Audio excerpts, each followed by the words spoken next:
Kuna neema ambazo watu hawazielewi na kuzifahamu na wala hawazibebi juu ya umuhimu wake na uzito wake. Wanasema ahlul ilm, hunaka neema adhima jalila, kuna neema kubwa sana ya Allah subhanahu wa ta'ala,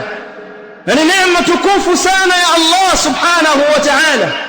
Wameghafilika nayo wengi ya watu neema hiyo,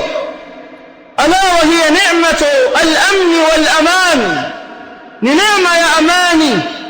aliyoneemesha Allah waja wake, akawapa amani katika miji, wakaishi khilafu al-khawf, kinyume na hofu, wakaishi kwa amani, wakapata riziki zao kwa wasaa pasina kubugudhiwa, wakaishi kwa kumwabudu Allah kwa wasaa pasina kubugudhiwa, wakaishi na kuendesha maisha yao kwa wasaa pasina kubugudhiwa.